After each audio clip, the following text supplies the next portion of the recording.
Jingle bells swing and jingle bells ring, snowing and blowing up bushels of fun.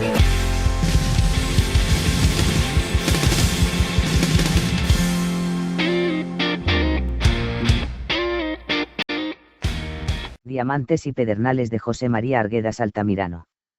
Iba a cumplir 3 años de residencia en el pueblo. Todos sabían que era forastero, y quien deseaba humillarlo, lo proclamaba. Sus ojos eran pequeños, su frente corta, sus pómulos relucientes, era bajo y recio. Se ajustaba el pantalón con un chumpi ornado de figuras de patos y toros. Solo él usaba esa clase de fajas. Desde su lejano pueblo, algún indio vendedor de fruta le traía, de tiempo en tiempo, un cinturón nuevo y llamativo que sus hermanas le enviaban como recuerdo. En el fondo rojo o azul del tejido, las figuras reciamente compuestas, de toros, patos o caballos, resaltaban, como si estuvieran vivas. Los indios y los mestizos se detenían para ver la faja de Mariano, la examinaban minuciosamente, y las mujeres parecían encantadas con la belleza del tejido. Los vecinos principales, los caballeros, se reían.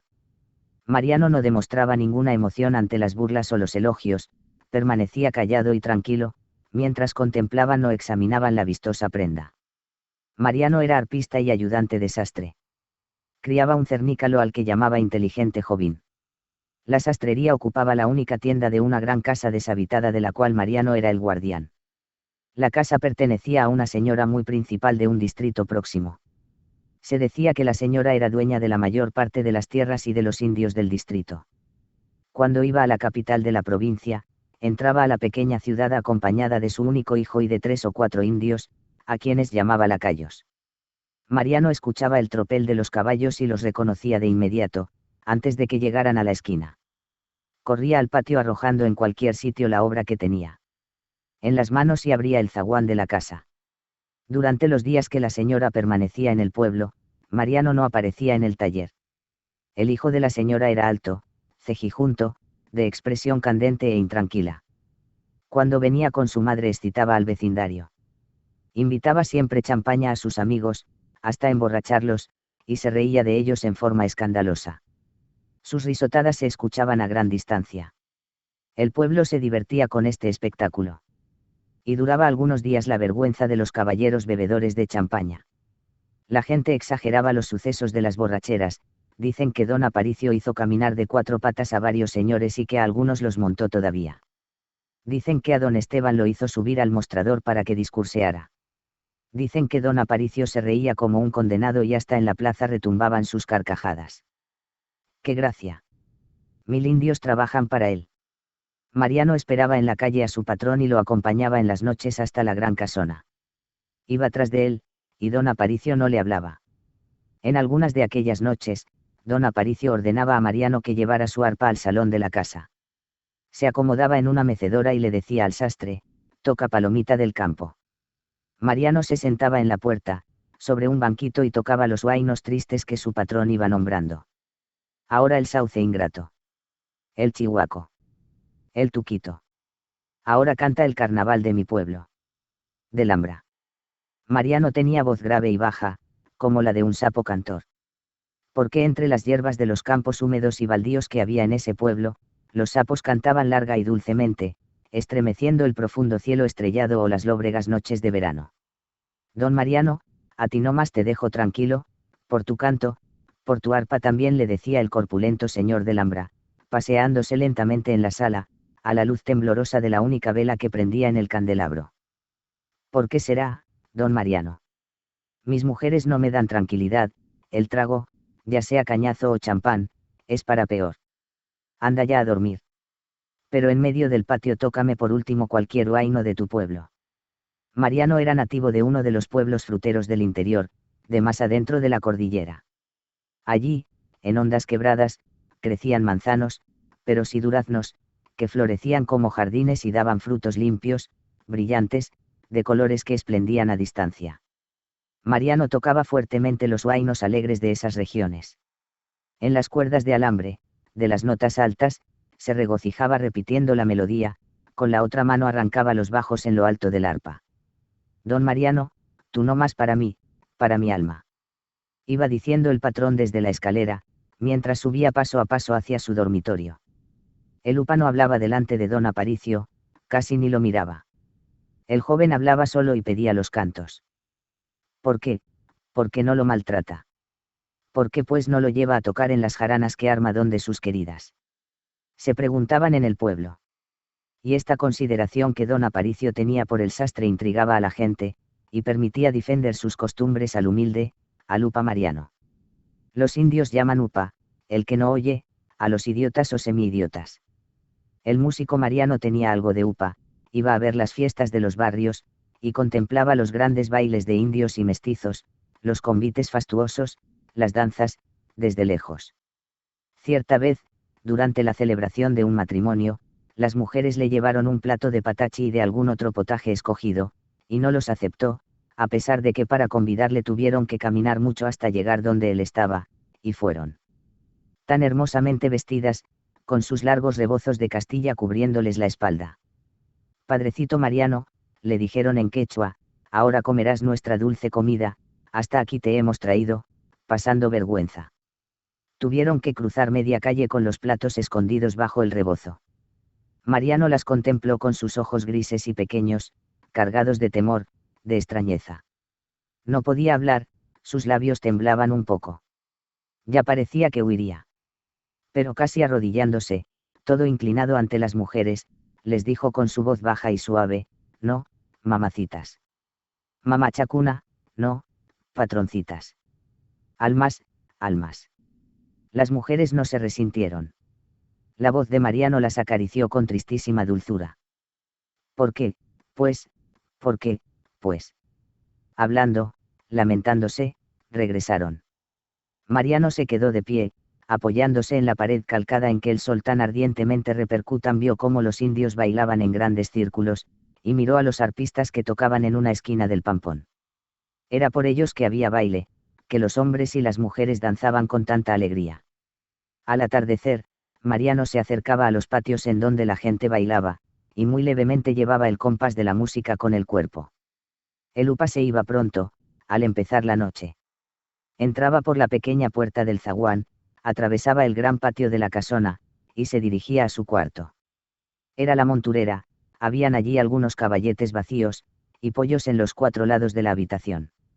Don Mariano prendía el mechero, la cayana de sebo con que solía alumbrarse, y templaba su arpa. No tocaba las danzas y cantos que acababa de oír, sino los de su pueblo. Se agachaba hasta apoyar la frente en el gran arco del instrumento, y la música de los pueblos fruteros del interior nacía en ese cuarto oscuro. Los pocos transeúntes que pasaban por la calle a esa hora se detenían, para oír al arpista. Y no le remecían la puerta, no le molestaban ni le gritaban desde fuera. Quizás San Gabriel, quizás cual ángel toca. El upa no será. El Mariano es inocente. Comentaban los indios, en quechua. Cantos de pueblo extraño, afirmaban los vecinos notables. Si algún indio o mestizo borracho le ola, se acercaba hasta la puerta, se sentaba en la vereda, apoyando la cabeza sobre las rodillas, y escuchaba. Mariano sentía a veces que a su puerta se detenían algunos transeúntes. Su espíritu no más está tocando, dijo cierta noche un mestizo de mala vida, guitarrista, y dedicado a corromper mujeres casadas. Su espíritu no más. A ver si me limpia mi alma, pura mujer no más quiero. Mucho he maldecido. Y se tendió junto a la puerta de Mariano, en la oscuridad. La música de los pueblos fruteros del interior era distinta que la de ese pueblo grande y frío, de horizonte abierto, donde las montañas altas se ve brumosa cadena. Mariano había crecido bajo la protección de un río pequeño, al pie de una tibia montaña, con árboles bajos, y hierbas que florecían desde enero y morían con el calor y la sequía de junio. Los árboles también daban flores pequeñas. Solo el sanqui y los bajos socompuros amanecían, de repente, con una inmensa flor, blanca el sanqui y roja el soco, ambas atraían la luz, y refulgían. Para tener una flor de sanqui en las manos había que bajarla a hondazos o derribar el tallo espinoso, que lloraba. El soco, en cambio, se colgaba de los precipicios y su flor llameaba en el aire de las zanjas inalcanzables. ¡Ay socos, ay peicuiquiman! Si pudiera alcanzarte, clamaban los niños. Mariano tocaba recordando su valle, su pueblo nativo, a donde el sol se hundía, caldeando las piedras, mezclándose con el polvo, haciendo brillar las flores, las plumas de los pequeños patos del río, el vientre de los pejerreyes que cruzaban como agujas los remansos. ¿Quién pues va a bailar con el arpa del Mariano?, decían sus oyentes. El upa toca diferente. Don Mariano no quiso tocar nunca fuera de la casa del señor de Lambra, ni siquiera en la iglesia. No, papacito. Gemía, cuando intentaban llevarlo a tocar en una fiesta, de indios o mestizos. Al primero que arrastre a don Mariano a tocar en cualquier casa ajena, lo mato a puntapiés, había dicho don Aparicio en muchos sitios y en forma rotunda. Lo mato a puntapiés. Aquí hay más de 20 arpistas, nadie necesita de don Mariano. Era extraño que un joven tan poderoso, tan altivo, llamara don Alupa. Ese tratamiento tuvo quizá más influencia que las propias amenazas que lanzó para proteger al arpista. Nadie caminaba con más humildad y menos frecuencia en las calles principales del pueblo que Mariano. Pasaba como si en realidad no fuera nadie. Cuando su joven patrón bebía en las cantinas, Mariano permanecía quieto tras la sombra de algún poste. Cuando don Aparicio salía para dirigirse a otra tienda o a su casa, el upa lo seguía, andando por en medio de la calle. Si el joven se iba a dormir donde alguna de sus queridas, don Aparicio se despedía de él luego de 1 o 2 cuadras de compañía. Hasta mañana, don Mariano, le decía en quechua, y Mariano se iba a la casa del patrón. Y ningún mestizo o señor principal se atrevió jamás a abofetearle o a insultarlo a gritos en la calle, como a los indios de los barrios. 2 Porque había salido de su pueblo don Mariano, y cómo pudo llegar a la capital de la provincia. Porque prefería vivir en este pueblo grande y frío, de tantos barrios, donde permanecía como un forastero, como una piedra que jamás se disolvería. Cuán diferente era la vida en los pequeños pueblos fruteros del interior. Allá había pobreza, las tierras de sembrar eran escasas, los melocotones, las manzanas y los peros se vendían a 3 por medio, las tunas ordinarias a 20, las amarillas a 30, y no se conocía otro negocio. Pero las autoridades residían lejos y los comuneros seguían viviendo según sus costumbres antiguas. No habían allí verdaderos terratenientes voraces y crueles. Lenta, sin acontecimientos súbitos, la vida cursaba tranquila. Las pocas fiestas estaban previstas, y la gente se preparaba para ellas todo el año. Duraban 2 o 3 días, días grandes, de bailes, cantos y convites abundantes, con los mejores potajes. Los hombres y las mujeres estrenaban ropa nueva en esos días, las mujeres se alajaban y los niños contemplaban los bailes y danzas, jugaban en las huertas, algunos lloraban, perdidos en la oscuridad durante las danzas nocturnas. Mariano era el 5º y último hijo de la familia. Aprendió a tocar arpa cuando tenía 8 años, su padre y su abuelo fueron arpistas. Los padres y hermanos comprendieron desde temprano que Mariano era medio upa. Carecía de destreza muscular, tenía apariencia de niño mudo, soñoliento. Pero entendía y hablaba. No le confiaron nunca los trabajos que requerían agilidad, malicia o iniciativa. Lo dedicaron a espantador de pájaros en las huertas, aviador de yuntas en las siembras y a acompañante de sus hermanas cuando tenían que ir a hacer compras a la capital del distrito. El hermano mayor, que era el primogénito, lo miraba con cierto desprecio y vergüenza. Era alto, de nariz aguileña, de labios delgados y de pómulos brillantes que resaltaban, se llamaba Antolín. Tocaba charango, y era negociante arriero. Era él quien llevaba la legendaria fruta de la comunidad a los pueblos más lejanos, a aquellos en que los melocotones y manzanas alcanzan altos precios. La mayor parte de los comuneros le encomendaban a él la venta de su fruta. Se la entregaban bien cargada, en buenos asnos que habían descansado medio año.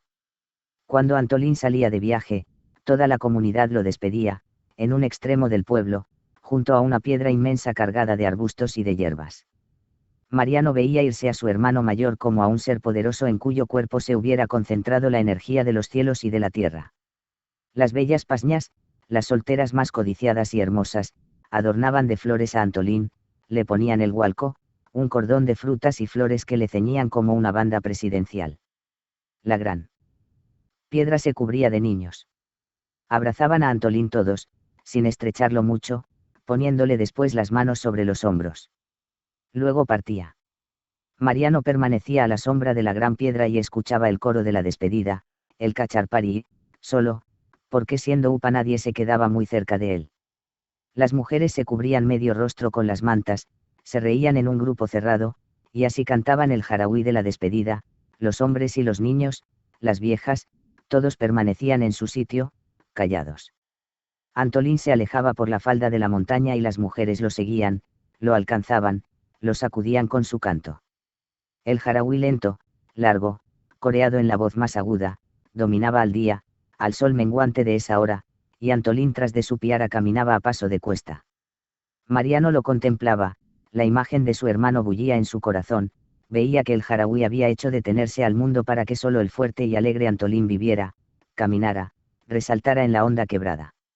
Al anochecer, entre el canto de los pájaros, sin la presencia del sol que tanto se había infundido del silencio de la despedida, todo el Ayllu, comunidad de indios, regresaba a la aldea, a bailar en la plaza y más tarde en la choza de la familia de Antolín. El upa Mariano iba tras el Ayllu, solo, porque era el único upa del pueblo. Yo también tocaré arpa, le pedía al padre, cuando la fiesta se trasladaba a su casa. Le daban el arpa. Y agachaba la cabeza como un forastero avergonzado, pegaba su frente al arco del arpa, y tocaba. ¿Por qué pasa el día con los pájaros cantores? Será que así dulce toca, decían los viejos y las mujeres. En la mente de Mariano brillaba la gran piedra del Cacharparilpata, andén de las despedidas, con todas sus flores. Desde la cima de esa piedra, él ahuyentaba a los pájaros con el tronar de su onda y con sus gritos. Los pájaros volaban exhibiendo sus plumas amarillas, negras, verdes y rojas. Y él se reía, bailaba y daba algunos saltos de regocijo. Ay tuya, Chainatarak, Manchaita, Paguarikunti. Y así, oh Calandria, tan extremadamente vuelas, exclamaba. Con estos recuerdos se ocultaba más para tocar. Casi con la barba sobre el pecho arrancaba notas dulces y enérgicas al arpa. Las mujeres lo contemplaban con admiración y lástima. Los hombres bailaban sin acordarse que era el upa quien tocaba. Cuando el padre de la familia murió, Antolín resolvió despachar al upa a la capital de la provincia. Las dos hermanas y los cuñados aceptaron la decisión del arriero. Antolín los atemorizó. Les recordó que los upas eran sensuales y taimados. Yo no puedo tomar mujer porque le tengo miedo, les dijo. Ya es hombre. En la noche no va a poder sujetar al demonio. Mariano se dedicaba entonces a su jovín. El cernícalo lo miraba con inteligencia. El rostro del músico se reflejaba resplandeciente de felicidad en los ojos profundos del cernícalo. Mariano tocaba una danza guerrera de carnaval y luego bailaba a grandes saltos, sin dejar de mirar a la pequeña ave de nariz acerada. Son amigos. Se entienden. La misma alma tienen, seguro, exclamaba Antolín, observando que en esos instantes de regocijo, Mariano y el cernícalo no dejaban de mirarse. El corazón de Lupa está palpitando como si fuera Quillincho, en su adentro es vivo, quizá hay candela, infierno, en su alma. Fuera. Desde la puna lo soltaré. Antes del amanecer, en el tiempo de la sequía y de la helada, Antolín obligó a levantarse a su hermano para marchar hacia el grande y lejano pueblo desconocido donde residían los poderosos. Allí los arpistas son rogados, mandan, le dijo Antolín. Ganarás en una fiesta más que una cosecha entera de 2 huertas. Los alcaldes van a suplicarte, los mayordomos te van a llorar, los poderosos también, el gobiernos, los patrones, te van a llamar bonito, como amigo. Grande va a ser tu vida, Mariano. A tu familia también vas a cuidar, desde lejos. Con tu Quillincho te irás. Adivinando tu viaje. Seguro, el finado compró para ti el Quillincho. Como tú, es grande. A los cóndores los hace llorar en todos los aires. Le halagó lentamente, lo deslumbró, hizo que se decidiera. Y lo despertó, cuando la estrella de la mañana se anunciaba con un resplandor helado y tenue que crecía tras las cumbres de la lóbrega cadena de montañas. Al salir del patio, en el umbral de la puerta, Mariano dudó. Quería retractarse. Vivo, vivo. Le gritó Antolín, empujándolo. El Quillincho aleteó sobre el arco del arpa, Mariano cerró los ojos, apretándolos por un instante, y salió al camino. Escalaron juntos la cordillera. Por la región de las huertas y las faldas de las montañas que circundan la comunidad, caminaron de noche. Amaneció cuando la última abra estaba próxima. Se sentaron a descansar en la cumbre. Antolín rezó en quechua y ofreció un poco de cañazo al Abra y a la pampa temible que empezaba, cerca, al pie de los nevados.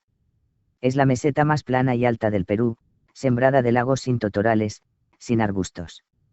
Antolín pudo señalar desde la cumbre, como en un mapa, todos los caminos que cruzan la estepa. Yo por allí. ¿Hasta dónde? Exclamó el Upa contemplando la vibración del viento en el confín difuso de la pampa. Viento no más, como agua. Parece lejos. Viento no más. Es cerca. El Quillincho sabe, le dijo Antolín, con voz enérgica. Yo te voy a ver de aquí. Si regresas te reventaré la cabeza con estas piedras de Lauqui. Ya. Vivo. Y el Upa comenzó a descender a la pampa. Antolín lo vio caminar durante varias horas. En la superficie amarilla de la pampa, la sombra de las nubes dibujaba manchas informes que se deshacían y viajaban. Con el cernícalo duramente agarrado del arpa, Mariano caminaba rápido. Llevaba el arpa a la espalda, pero un extremo del arco quedaba sobre su cabeza, allí iba prendido el cernícalo. Ambos escrutaban los confines sin pensar ya en nada. Los insondables ojos con una sola expresión, el anhelo de vencer la distancia, de cruzar. Ese mundo extraño, devorado por los silencios, por la resonancia del graznido de los patos. Y cómo centelleaba la nieve y se reflejaba, tanto en los lagos como en el temeroso corazón del viajero.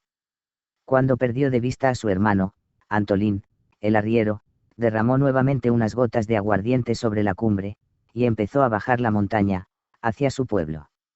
El arpista fue cobrando valor mientras cruzaba la meseta en la que, según las leyendas, vivían monstruos voraces, arrojadores de fuego.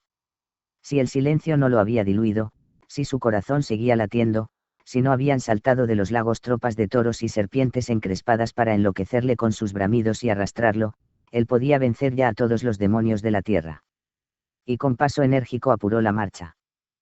Papacito. Le dijo a su cernícalo.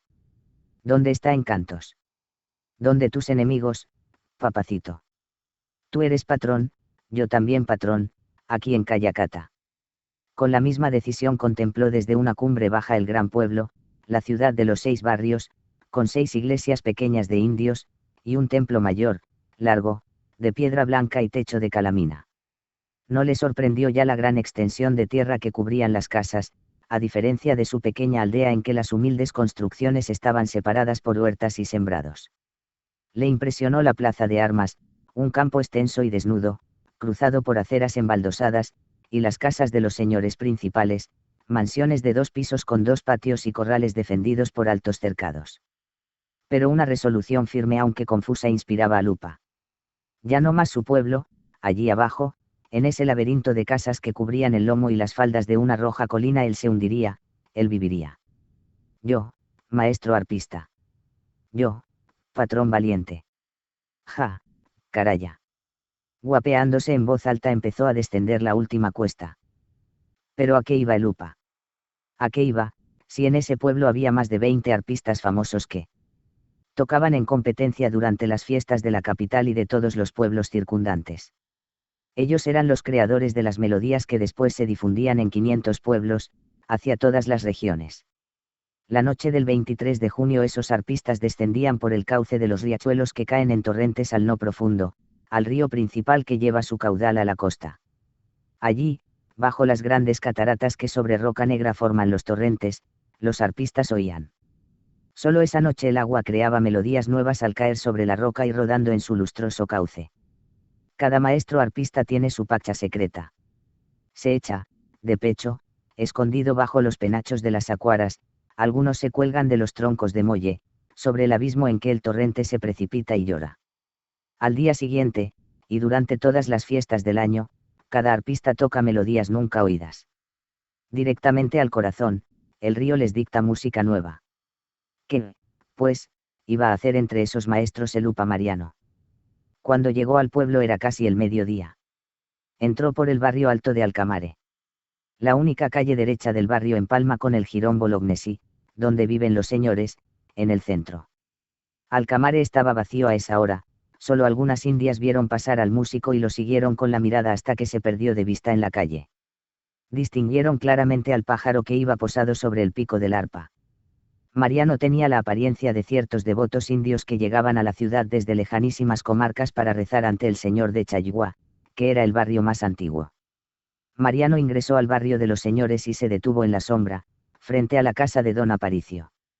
El joven llegó seguido de dos lacayos, del Ambra. Miró al músico y le sorprendió su aspecto. Mariano examinaba los balcones tallados. ¿Quién eres?, le preguntó con voz tonante. El músico se volvió hacia el joven y sus ojos temblaron. Aquí estoy, patrón, contestó rápidamente. Yo, arpista. El cernícalo aleteó. No bravo, patrón. Mansito, bonito. Hizo saltar al pájaro hasta su mano y lo mostró, sonriente. Se había calmado su alma. Don Aparicio dudaba, lo miraba. Entra. Necesito un guardián para mi casa. Esperó que el indio forastero pasara. Ya en el gran corredor se acercó más al músico. Llevaba aún el pájaro prendido en el dedo índice. No será un brujo, pensó el terrateniente. Su cuerpo era raro, la espalda redonda, como la de los jorobados, las piernas delgadas, tenía casi barbas. Toca. Le ordenó. Entonces los ojos pequeños de Mariano se iluminaron. Don Aparicio recibió esa mirada y sintió un clamor profundo en su alma, como la primera luz de un día de fiesta en la infancia. El cernícalo fue a posarse sobre el arco alto del arpa y don Mariano tocó un banca de la cosecha. Los lacayos se atrevieron a acercarse hasta donde estaba el patrón, y formaron con él un pequeño público que rodeó al arpista. El upa tocó la triunfal música con que los comuneros del interior cantan, mientras llevan las gavillas de trigo o de maíz, del campo a las eras. Un acompañamiento semejante al del huayno, acordes que tocaba en las cuerdas graves, daba al banca un aire de baile y de imploración. Con esa melodía, entonada por voces de hombres, el comunero indio alcanzaba el profundo corazón de la tierra, la región de donde los seres vivos brotan. El upa mezclaba en su arpa esta música y el ritmo de los cantos de amor. Don Aparicio se separó del grupo, y lentamente se dirigió a la escalera. Iba preguntando y hablando mientras oía. Para mí no más vas a tocar, don. ¿Cómo te llamas? Mariano. Aquí vas a quedar. Llévenlo a la monturera. Allí va a ser su casa. Y la cocina también será para él. Le daremos buenos pellejos, frazadas. Le pagaremos 20 soles al mes. Le dejaremos maíz, papas, oyucos, le mandaremos coser ropa de indio, buena. Don Aparicio continuó hablando desde la escalera. Don Mariano, de pie, con la cabeza descubierta, le oía y le seguía con los ojos. Los lacayos del Ambra habían comprendido ya, por la figura, por los ademanes del músico, que era medio upa, que era un illa, tocado por algún rayo benéfico. Una joven rubia, delgada y de pelo corto, llegó al pueblo 3 años después que el upa Mariano. Su madre la acompañaba.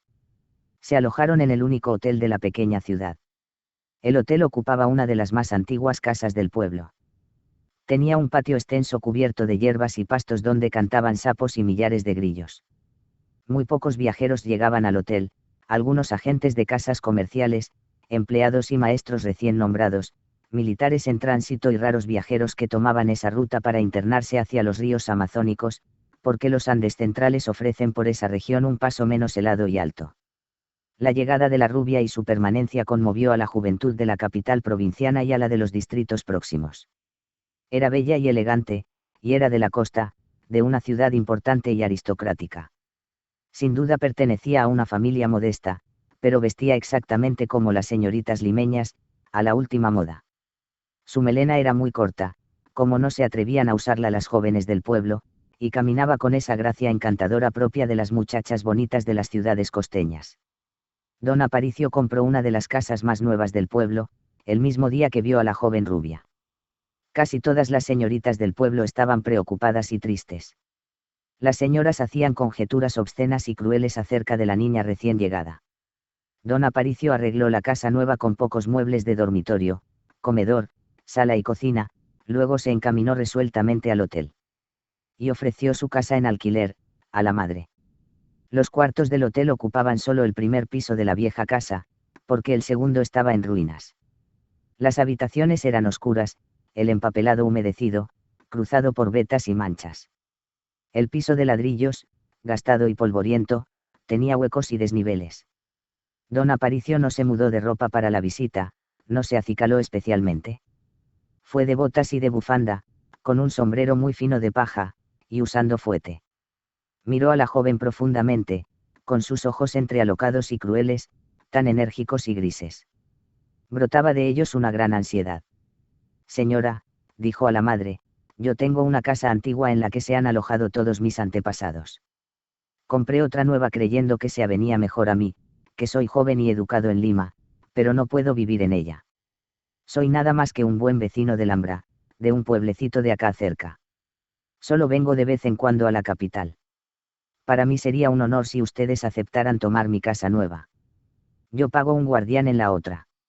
Se comportó muy cortés y hábilmente. Persuadió a la señora, y fueron a ver la casa.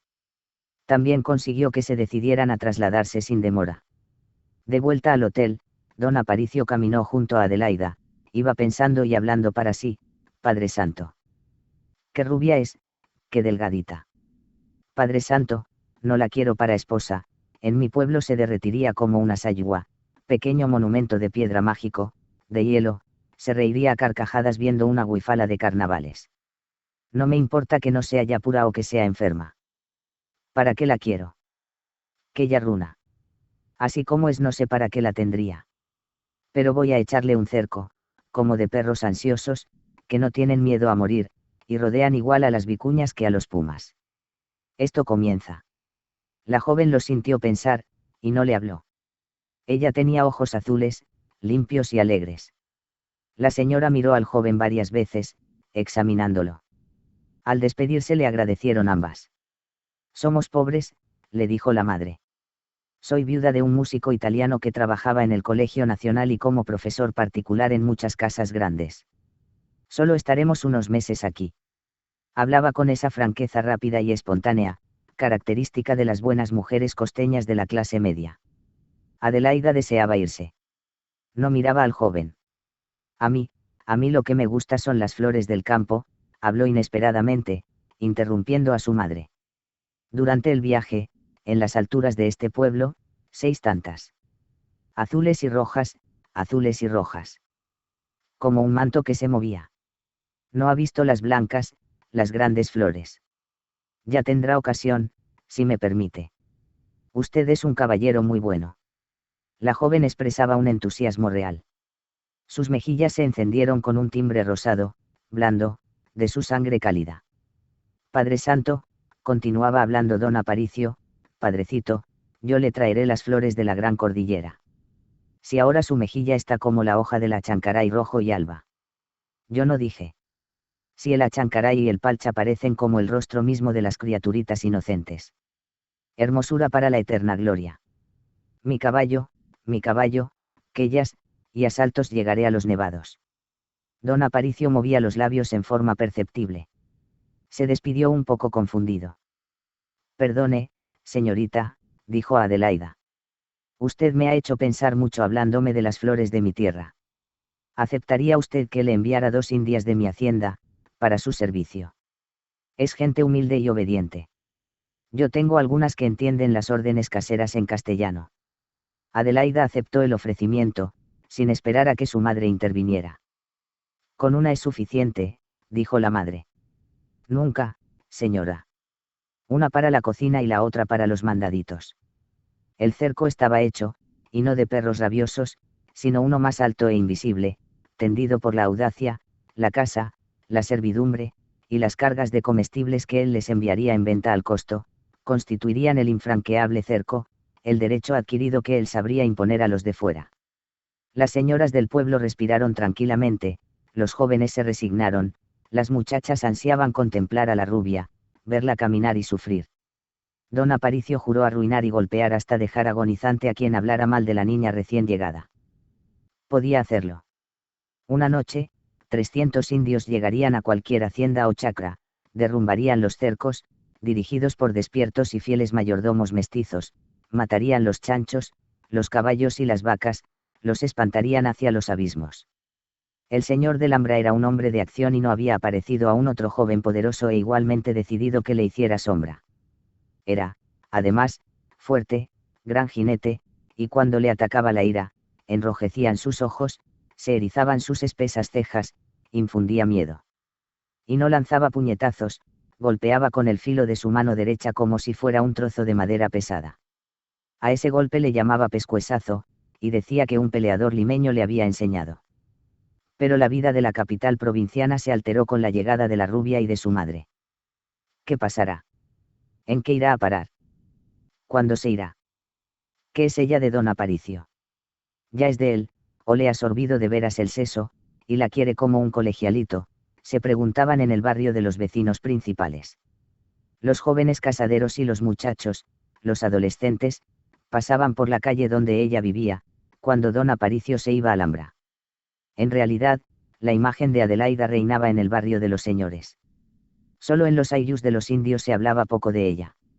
Se contaba que una hermosa niña, de cabellos rubios como los de las vírgenes de las iglesias, había llegado al pueblo y que todas las señoras y sus hijas la odiaban, que muchas jóvenes lloraban en la noche, de ansias y de envidias. La tarde en que la viuda y Adelaida se mudaron del hotel, don Aparicio entró al patio de su casa, turbado y conteniéndose. Apoyó el hombro y la cabeza en una de las columnas de piedra blanca que sostenían el corredor del segundo piso. Luego llamó a grandes voces al músico. Mariano salió corriendo de la monturera. Mariano, trae tu arpa, le dijo. Trae también a tu quillincho. El cernícalo aleteaba sobre el arco del instrumento. El músico venía casi corriendo. Llegó al corredor y se sentó en el poyo, cerca de la columna. ¿Qué toco, patrón? Huayno de altura, bien triste. Mariano tocó el más triste de todos, aquel cuyas primeras palabras dicen, pato negro por quien lloras. Yo también tengo luto eterno, pero no solo en las plumas. Don Aparicio confundía el verdadero amor con la tristeza. Canta, don Mariano. El upa comenzó a entonar las primeras palabras. Su voz grave, tan tierna, como la de las aguas que se aquietan después de haberse precipitado en los ásperos abismos, y lloran en los floridos campos, sobre la amada tierra, su voz exaltaba ahora la confusa pasión de su amo. ¿Qué es esto, upa Mariano? Tu arpa me ahonda más, se preguntó el señor del Ambra, y no pudo seguir oyendo el canto. Mariano, tráeme mi caballo, le ordenó. El indio dejó el arpa recostada en la pared y se dirigió corriendo a la cuadra. El cernícalo contempló al joven con ese aparente detenimiento con que las aves de rapiña cautivas miran, sus ojos parecían un líquido profundo que se abría y cerraba. El dueño de casa lo ignoró. Don Aparicio no pidió su poncho. Hizo que el músico le calzara las espuelas y montó de un salto. Partió al galope. El upa cerró el zaguán, y fue caminando a paso ligero hacia la salida del pueblo. Subió a una piedra cubierta de líquenes rojizos, a la orilla del riachuelo en que termina la ciudad, y desde allí vio a su patrón subir la cuesta a gran velocidad. Los ijares del caballo estarían sangrando. 4 al día siguiente, en la tarde, un grupo de 10 indias guiadas por un barayoc, alcalde, canoso y de color cetrino, entraron al pueblo, por el lado del riachuelo, camino del Ambra. Cada mujer llevaba en las manos un ramo de achancarayes blancos y violáceos y sobre la cinta del sombrero, como anchos adornos, flores de palcha azules y grises. El viejo alcalde indio empuñaba una vara gruesa de chonta, ajustada con anillos de plata, insignia de su autoridad. El extremo alto de la vara, el de mayor diámetro, estaba cubierto con una lámina de plata que tenía en su centro una cruz. Sobre el madero negro de la vara lucían las franjas de metal. Cada anillo era un palay, una cinta labrada, pájaros, flores, venados y caballos, dibujados a cincel, y en los bordes una línea, a manera de marco. Los indios del barrio de Chayhua avanzaron hacia los campos y calles por donde debía pasar la comitiva. Hombres y mujeres saludaban al barayo quitándose el sombrero, pero no podían comprender el objeto de esa marcha de flores. Por el vestido de bayeta azul oscuro y la montera con franjas doradas, en forma de cruz sobre la copa, reconocieron que era gente del Ambra. Pero llegaban en un día común. ¿Para quién eran las flores? Algunos pensaron que vendrían a cumplir una promesa hecha al milagroso señor de Chayhua. Sin embargo, nadie preguntó. El Barayok cruzó los pampones y callejuelas del barrio, en silencio, sin mirar a nadie.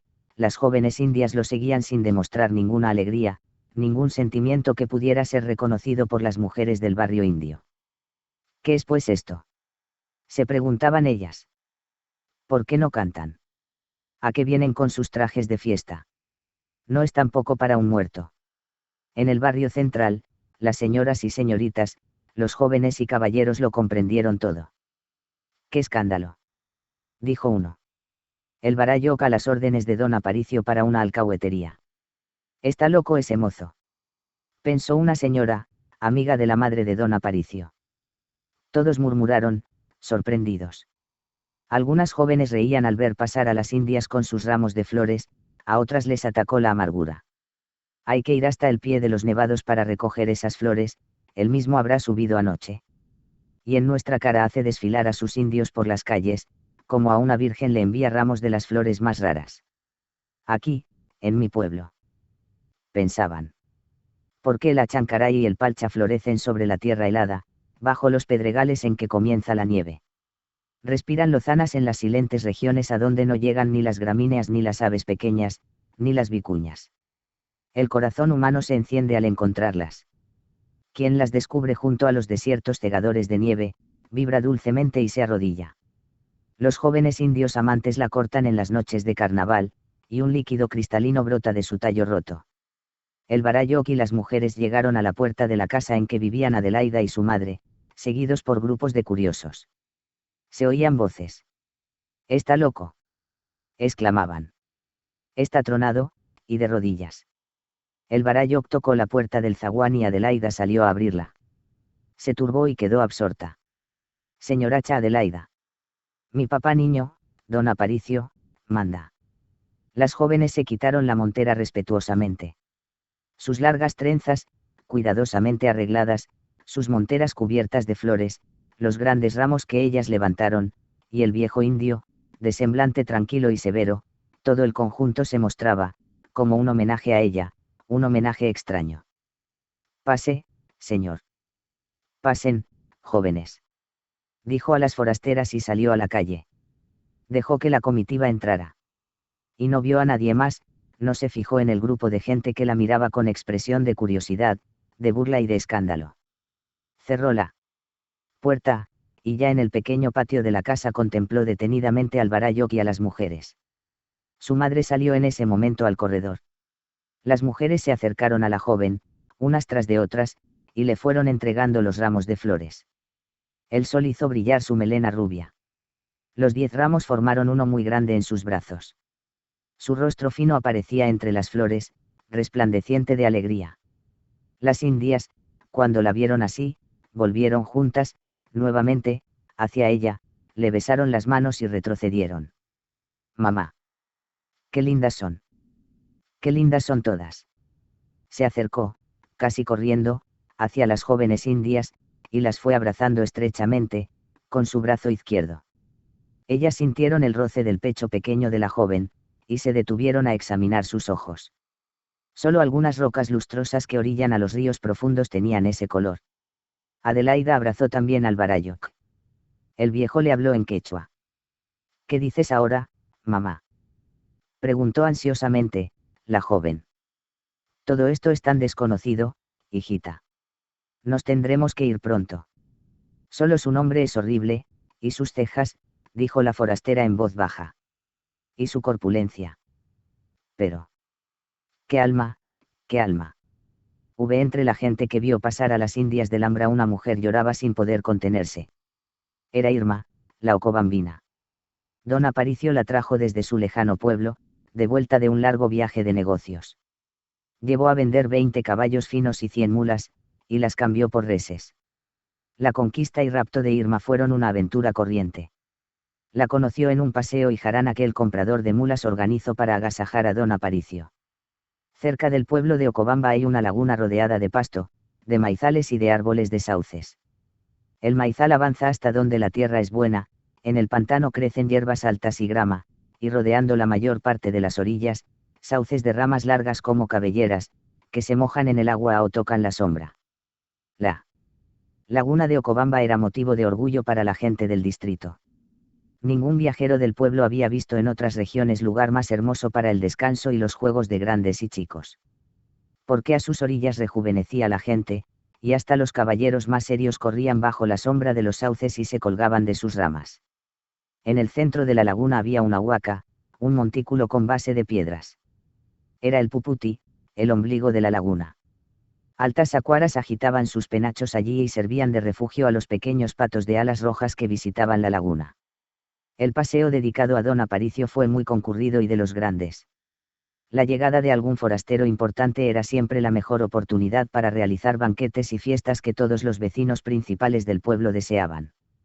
Irma no era hija de una familia muy principal. Su padre era propietario de un molino, de pocas tierras de maíz y de una huerta. Tenía un solo caballo, ya viejo, lerdo y adormilado, víctima de las amarguras de su dueño. Irma era la mayor de 5 hermanos mal vestidos, que constituían la desesperación del padre. Irma tenía hermosa voz y sentía locura por los huainos. No era la más bella de las jóvenes del pueblo, pero no se concebía una fiesta sin ella. Su rostro anguloso y de color perla llamaba la atención, sus rivales decían que era amarillosa. Sus ojos grandes, negros y oblicuos, parecían estar buscando siempre a alguien en las reuniones, giraban, examinando, de un extremo a otro, los patios y salones o el campo, tiernamente, en una especie de inconsciencia, de distraimiento. Don Aparicio sintió por ella una ansiedad violenta. Bailaron algunas marineras y huainos, y le habló enseguida. Irma. Le dijo, yo volveré a mi pueblo tras un caballo en que usted irá como una reina. Tenemos que cruzar 2 cordilleras. Separaré mi yegua mora para usted. Ni mi madre ha montado en ella. Irma se enardeció. Él era alto, de espesas y temibles cejas. Todas las jóvenes estaban pendientes de lo que hacía. Ay, usted me engaña. Pero no sucederá, contestó. Don Aparicio sintió la respiración ardiente de la joven y, mientras le apretaba un hombro, le miró los pechos que el monillo ajustaba tan fuertemente. Oh. Yo sé que es virgen, exclamó, pronunciando claramente las palabras. En la laguna de Ocobamba otro forastero más será ahogado por el amor. Don Aparicio no ocultó su elección, al contrario, hizo gala de ella, sin ofender a la reunión ni al padre de Irma. Ella cantó huainos y todos bailaron. El forastero agasajado cajeaba el arpa, palmeaba con sus fuertes manos, daba ánimos y bailaban, con gritos y voceando, siempre al lado de su pareja. Al atardecer, los invitados regresaron a caballo, hasta la casa del oferente. Don Aparicio había hecho traer para Irma la yegua mora, aperada con montura de lado. Y ambos jóvenes cabalgaron juntos, montando en las más finas bestias. El potro de don Aparicio y la yegua mora braceaban al trotar, hasta mostrar la herradura, y avanzaban suavemente. El padre de ella, el molinero, estuvo inquieto durante la fiesta. No sabía qué hacer. Tomaba cerveza y pisco con uno y con otro, no se detenía a conversar con nadie, y en el camino de vuelta fue retrasándose, con su viejo caballo. Y no lo martirizó, no le hincó las espuelas en las viejas y supurantes heridas que la bestia tenía en los costados, allí donde rozaban las espuelas. Deseaba meditar todo el tiempo. Y el caballo lo llevó paso a paso hasta la puerta de su casa. Bajó, entró al patio, jalando al caballo de las riendas. Y su mujer no pudo convencerlo de que volviera a acompañar a su hija, a protegerla. Manampunim. No, de ningún modo. Afirmaba en quechua. Se dirigió al dormitorio y se acostó. La señora tampoco pudo ir, porque no tenía un vestido como para asistir a una fiesta de gentes principales. Se abrigó con un pañolón y permaneció sentada largo rato, en la puerta de su casa. Después se decidió a salir. Me quedaré frente a la casa donde está la fiesta, en un rincón me taparé la cara con el pañolón, y esperaré. Tiene que salir pronto. Se dijo. En las calles oscuras, sucias, el olor a excremento de cerdo se esparcía, bajo las hierbas croaban los sapos, las ramas de los árboles crujían levemente tras los cercados de las huertas. Por la esquina de la plaza desembocó una pareja. Venían tomados de las manos. La madre esperó. Eran ella y el joven ganadero. ¿Cómo has tardado, hijita?, dijo la madre, y no pudo contener el llanto. Don Aparicio le explicó que habían buscado al padre, que lo habían esperado, y que ahora venían por él. Las acompañó respetuosamente, y se despidió en la puerta de la casa. La madre se había calmado. Mamacita. Mamacita. Exclamó la niña, ya en el patio. Dame tu bendición, aquí mismo. Quiero la voz del cielo. Estrechó a su madre tan exaltadamente, que ella sintió miedo.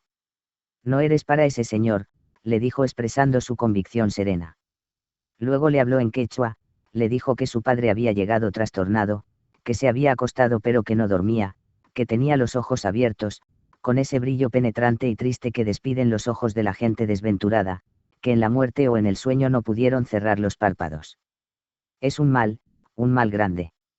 El cielo advierte. Que no te lleve la corriente. Pero la corriente era dulce y poderosa, ya no. Estamos con dueño, pensaba ella. Y atajó a su madre en el patio, hizo que la acompañara hasta que salió la luna, una media luna de luz amante, a la que la ardorosa Irma quiso esperar para contemplar sus figuras insondables. Creía que en ella se veía a la Virgen y al niño cabalgando. No se encomendó a ninguno. Era feliz y comprendió que no necesitaba ya de nadie. Las ramas del gran nogal que crecía en la huerta, junto a los muros del patio, empezaron a temblar sobre la tierra iluminada. Vámonos, mamacita. Ya estoy tranquila, dijo a la señora. Ella, la madre, fue rezando en quechua, pero las palabras ahondaban más su temor, y la señora siguió humillándose limitadamente. A las 4 de la mañana se escapó de su casa. Engañó a su madre con una resignación fingida. Y aquella madrugada montó en la briosa yegua que pateaba impaciente a la orilla del río. Él la esperaba con su mayordomo grande que tenía a la yegua por la brida. La abrazó, apretándola sobre su pecho, y la levantó como a una pluma sobre la montura. Y partieron a galope. Mi querida, la mejor de mis queridas. Esta virgen. Su carnecita dura. Hablaba él, mientras el galopar de los veloces caballos excitaba su regocijo, su poderío. Los bosques de retama perfumaban el campo. Se veían las flores como claras manchas a las orillas del río. La luna menguante no opacaba a las estrellas, iba acercándose al filo de los montes en un extremo del cielo despejado, bajo su luz tranquila brillaban las estrellas, sin herir tanto. Nunca se funden las cosas del mundo como en esa luz. El resplandor de las estrellas llega hasta el fondo, a la materia de las cosas, a los montes y ríos, al color de los animales y flores, al corazón humano, cristalinamente, y todo está unido por ese resplandor silencioso. Desaparece la distancia. El hombre galopa pero los astros cantan en su alma, vibran en sus manos. No hay alto cielo. Irma tenía esa transparencia.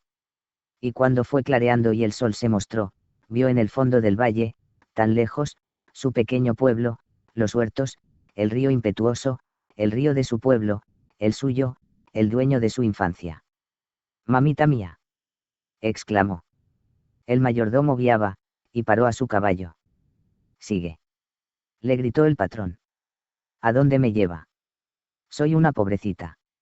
Se inclinó, abrazándose del caballo, de su oloroso cuello. Don Aparicio golpeó con el rebenque las ancas de la yegua y le hizo dar un salto. Adelante. Ordenó. Puedes llorar mientras la yegua va al paso. No fuerte. No me gusta.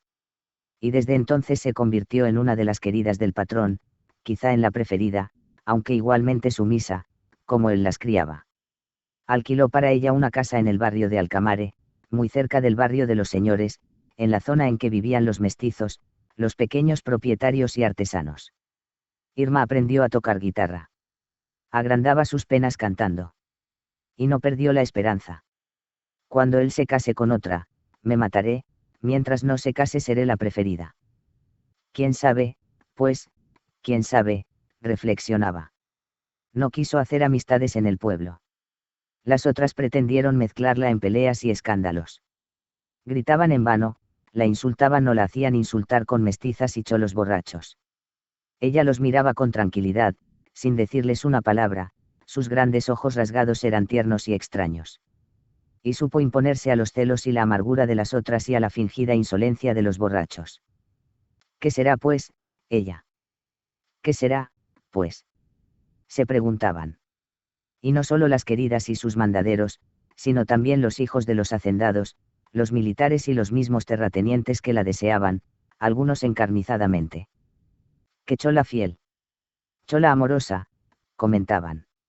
Y sentían que la palabra chola no le correspondía exactamente, que la pronunciaban por rencor y codicia. Otras queridas de don Aparicio se habían fugado con guardias civiles o pequeños ganaderos y agricultores de los pueblos vecinos, y no fue muy difícil para los principales del pueblo conseguir que algunas de ellas los recibieran, de noche, cuando el señor del Ambra regresaba a su distrito. Irma no aparecía en las calles del centro. Muy entrada la noche, o al mediodía, cantaba. La memoria le ayudó a reconstruir los temples de guitarra originales de su pueblo, de su lejana región nativa. Apurímac está cruzado por los ríos más profundos y musicales del Perú, ríos antiguos, poderosos, de corriente de acero. Que han cortado los Andes en su parte más alta pedernales y diamantes, hasta formar abismos a cuyas orillas el hombre tiembla, ebrio de hondura, contemplando las corrientes plateadas que se van, entre bosques colgantes. Irma no cantaba para su dueño. Lo acariciaba en el lecho, una alta cama de fierro, armada tras de una división de tocuyo. Don Aparicio le pidió una sola vez que entonara los huainos de Apurímac. Quizá alguna vez pueda. Ahora no, le contestó ella. Don Aparicio no le exigió. Se iba temprano. Nunca amanecía en las casas de sus queridas. Le atacaba la intranquilidad. Se vestía pronto. Algunas le rogaban. Y él se iba, mientras la amante lloraba. A muchas tuvo que golpearlas al principio, las aventaba contra la pared, y después ya en la calle, sufría. Soy un endemoniado. Un maldito, exclamaba. La Ocobambina no le demostró nunca esa desesperación. Lo dejaba irse. No lloraba. Y a los pocos días él volvía. Irma lo abrazaba, a veces sonriendo. Muchas noches don Aparicio le tocaba la puerta muy tarde, y la llamaba. He venido solo por ti, Ocobambina. Le decía. Era cierto. El caballo sudoroso, echando espuma por la boca, esperaba en la puerta. La llegada de la joven costeña trastornó también a Irma. Una tarde don Aparicio fue a visitarla. Vas a cantar ahora, Irma, le dijo, sentándose en uno de los pollos de adobes del cuarto, afuera de la división de tocuyo. Ella templó su guitarra y cantó aquel huaino que tiene como estribillo, o pavo real, águila de los ríos. Otra vez canta, eso mismo. Le pidió don Aparicio. Las cejas del joven parecían como revueltas, ocultaban por completo sus ojos. Otra vez, Ocobambina, otra vez. Escuchó, cerrando los ojos, tanto tiempo, se levantó, sin mirarla, abrió la puerta y salió. A los 3 días llegó al pueblo el Barayoc del Ambra trayendo flores para Adelaida. Entonces, esa noche, temprano, Irma visitó a don Mariano. Había concebido un plan audaz. El músico abrió la puerta pequeña del zaguán, para ver quién tocaba. Irma entró resueltamente, y ella misma puso el cerrojo a la puerta. Vamos a hablar de tu patrón. A ver, ¿en qué cuarto vives? Don Mariano la guió a la monturera. Sobre una estaca clavada en la pared blanca, el cernícalo estaba erguido, alegre. Irma había interrumpido un recreo de ambos. El upa solía bailar graciosamente delante del joven, y él se erguía y agachaba, como suelen moverse ciertas aves hechas al hombre. El piso de la habitación, cubierto de paja nueva, de la paja brava, dura y dorada que crece en las grandes alturas, reflejaba aún el crepúsculo. Niñacha, niñita. Don Aparicio. Patrón. ¿Qué hará? Ella lo había sorprendido, y el músico nombraba a don Aparicio, y estiraba las manos hacia la joven, desconcertado e inerme. Nada. Siéntate. Y le habló en el dulce y patético quechua de Apurímac. Don Mariano la escuchó, el quechua que oía era semejante al que hablaban en los pequeños valles fruteros del interior, en su pueblo. Allí nacen ya ríos amazónicos, se forman las extensas venas que ingresan tronando a los cauces labrados entre las cadenas de montañas. El quechua en que Irma le hablaba tenía el aire de esos ríos, de las aves que sobre ellos juegan, gritando, llamando a los seres humanos. Irma le hizo olvidar, lentamente, el tiempo y que él era upa.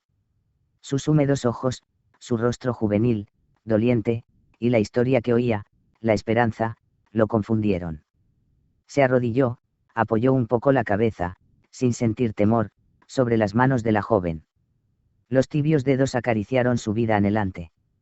La más dulce estrella, el yute de la insondable noche se diluía en sus ojos. Mamacita. Señoracha. Criaturita. Exclamó, levantándose. Aquí estamos. Aquí, pues, sufriendo. Lo que vas a mandar haré. Con mi arpa. Con mi alma también. Irma lloró, por la primera vez delante de alguien, en ese pueblo. El semblante de Lupa estaba iluminado, como un lago cristalino a cuyas orillas se puede llorar sin descanso. Los patitos vendrán nadando agitadamente, soplará el viento, la imagen de las montañas y de los totorales se doblarán. Tocaré, mamita, en tu casa, para el patrón. Tú llevarás mi arpa, dijo el músico. Y la acompañó, de vuelta, hasta el barrio de Alcamare, hasta la puerta de su casa.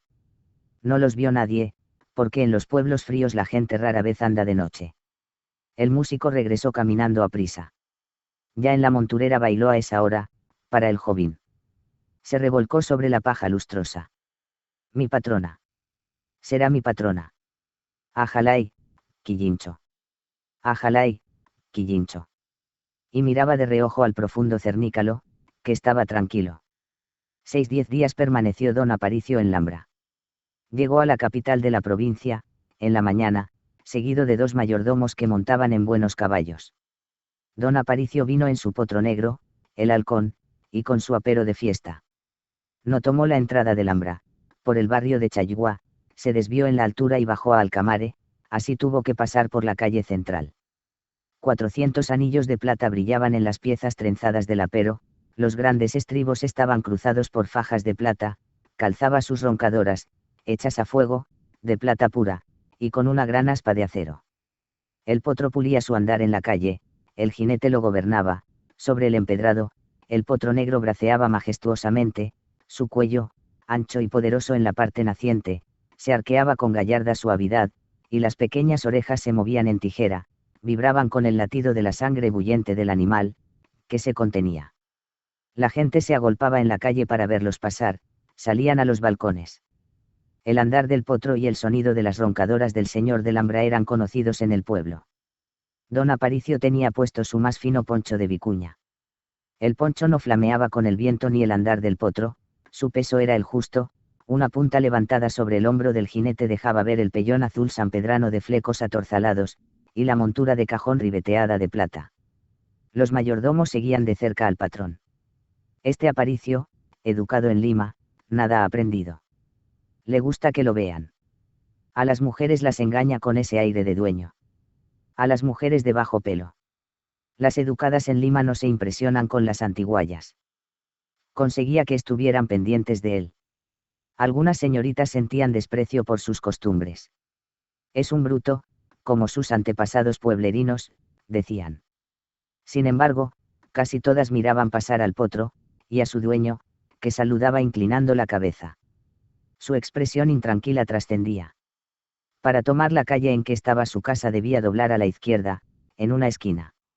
Hincaba las espuelas y hacía levantarse al caballo sobre las patas traseras, el potro saltaba corto, varias veces, y entonces, el rostro del joven se animaba. Sus mayordomos también herían a sus caballos y alborotaban, los herrajes de las bestias sacaban fuego del empedrado. Esa mañana el tema de las conjeturas y habladurías fue no solo don Aparicio, sino la joven costeña. Este bárbaro es capaz de pedirla hoy. Su madre se habrá negado a hacerlo y él se presentará solo. No habrá desmontado frente a la casa de la costeña. Porque ha traído 2 mayordomos en bestias de estimación, y trajeados de fiesta. No la pedirá. Podría ser rechazado. Aunque sea un principal, ellas no lo conocen bien. Quizá no hay amores todavía. ¿Y quién sabe lo que son ellas? No será tísica la madre o la hija. Tísicos pobres que vienen a comer papas y a tomar leche. Y el clima. Lo aceptaran de rodillas. Don Aparicio solo deseaba quedarse unos días. Se presentó en el pueblo con esplendor, y no lo haría de otro modo mientras Adelaida estuviera en la ciudad.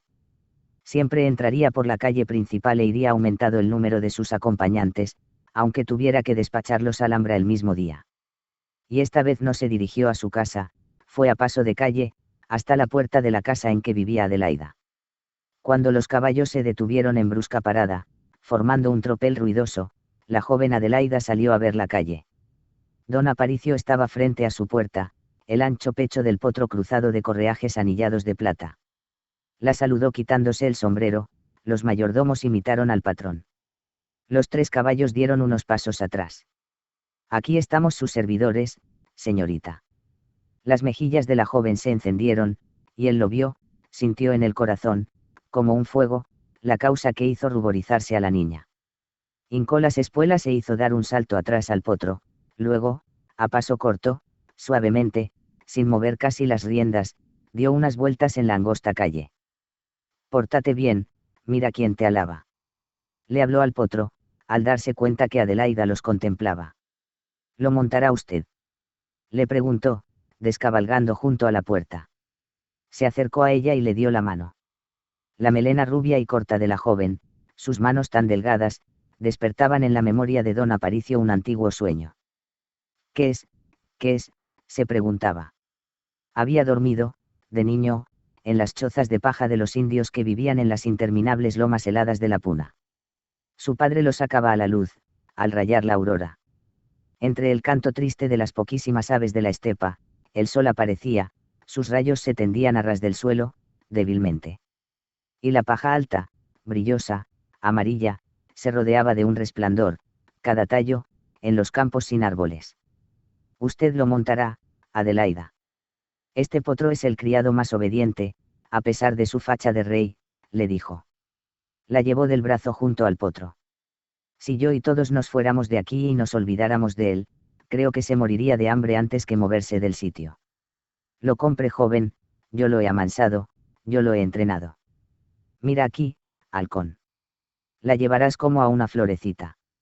Lo tomó de la rienda e hizo que agachara un poco la cabeza. El potro la miró, realmente, con sus ojos acuosos, grandes, que no demostraban su orgullo ni su fuerza, sino una hondura plácida, pero orejeaba vivamente. Puede ahora agarrarle las orejas, Adelaida. Hágalo. Así se convencerá que la reconoce. Quizá no sabe usted que es la prueba más grande de obediencia para un animal de temple. La joven le acarició una de las orejas al potro. Ninguna piel, ningún trozo de nada es más delicado en las manos del hombre. El gran potro pareció contenerse, y vibrar. Algo fluía bajo su pecho brillante. Se agachó más y volvió a alzarse. La crin del cuello se estiraba a un lado, más oscura, con una especie de luz que brotaba de su propia negrísima esencia. Sí, lo montaré. Mañana. Le diremos a mi mamá. Y llamó a su madre. Salieron tras de la señora las 2 indias del Alhambra y casi se prosternaron delante del joven.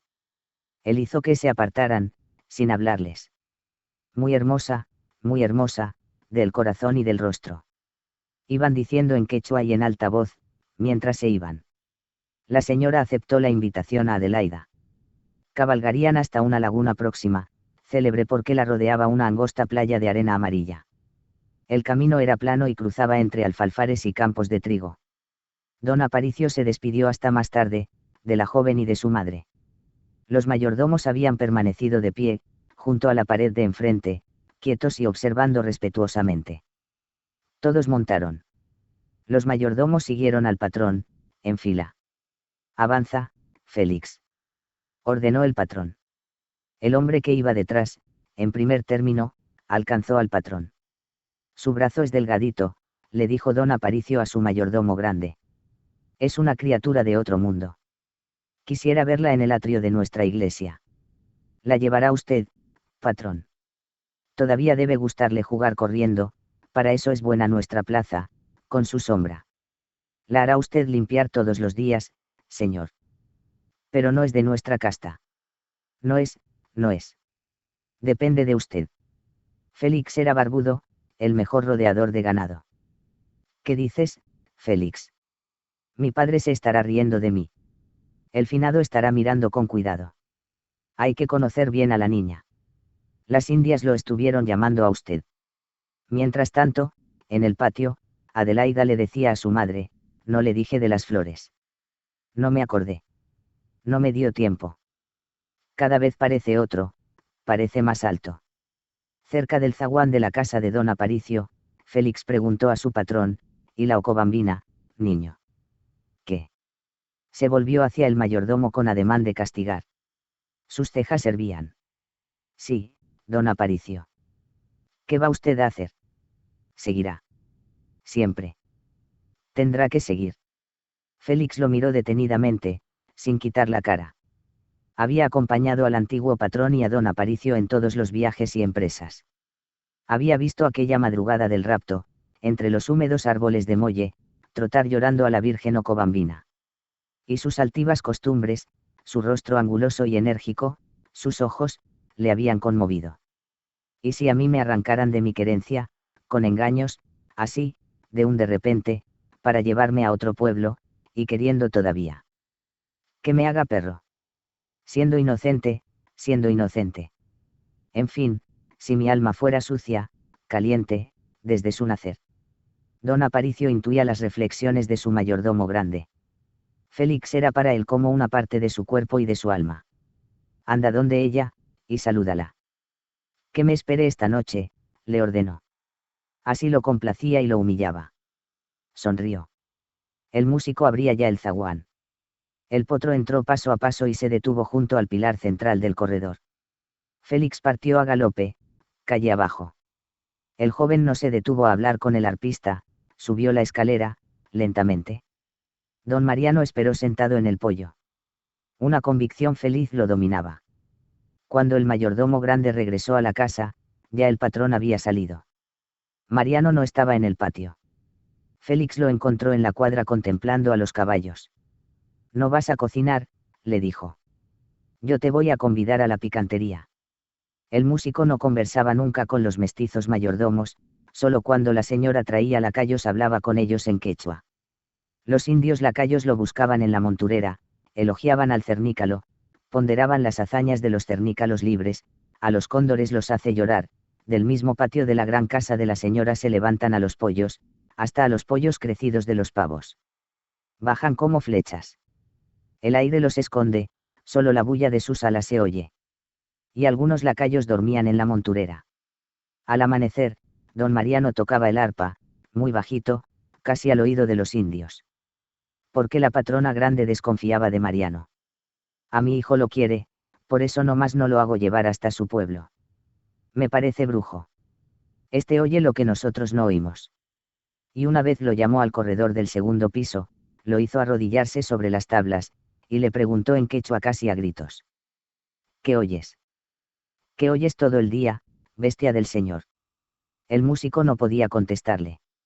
Está inclinado para la tierra, como si fuera de plomo, exclamó la señora, se fue hasta su dormitorio y lo dejó arrodillado.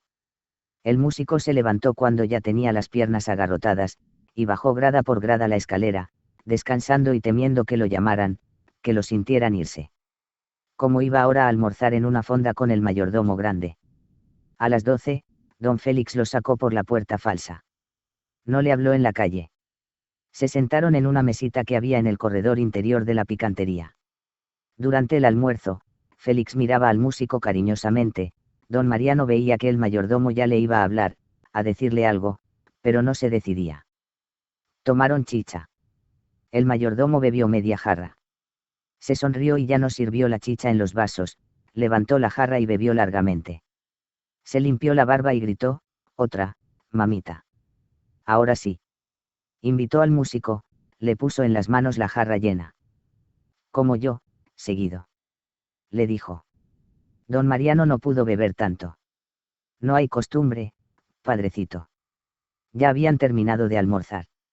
Félix se acercó al músico. Rodeó la mesa y se sentó junto a don Mariano, en la misma banca. Don Mariano. Don Mariano. De mí también mi patrona, niña Irma. De ti también. Le dijo. Luego lo levantó del brazo.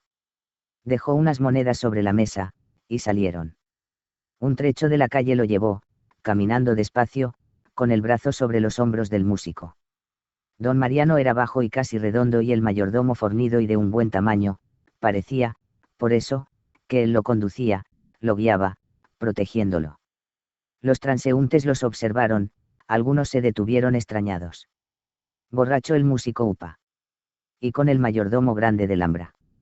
Pero se separaron luego, y siguieron caminando, don Félix sobre la acera y el músico en la tierra de la calzada. El Upa entró a la casa del patrón. Don Félix siguió de largo. Don Mariano se sentó al sol en la puerta de la monturera. Las moscas jugaban en los sitios húmedos del piso, se perseguían algunas, zumbaban. Una arañita de cuerpo grande y patas cortas, agitaba sus pequeños brazos delanteros, casi oculta tras una piedra polvorienta, acechando. Don Mariano escuchaba a los animalitos, los veía empañados por las lágrimas. ¿De qué estoy llorando, mamita? ¿De qué estoy llorando? Se preguntó en quechua. Y era que el mundo le hacía llorar, el mundo entero, la esplendente morada, amante del hombre, de su criatura. Don Aparicio no vino a ninguna hora. Cuando se disipó el último resplandor en el cielo y se hizo la noche muy oscura, el mayordomo grande entró a la monturera, levantó el arpa y se la llevó. «Vas a ir ya», le dijo al músico desde el patio. Don Aparicio está donde las costeñas. Seguro derecho se va a ir de allá.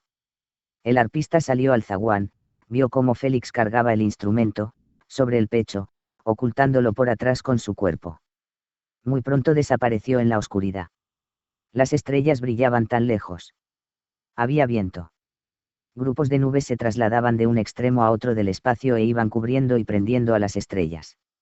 En este aparecer de las estrellas se escuchaba el canto de agua de los grandes sapos de ese pueblo.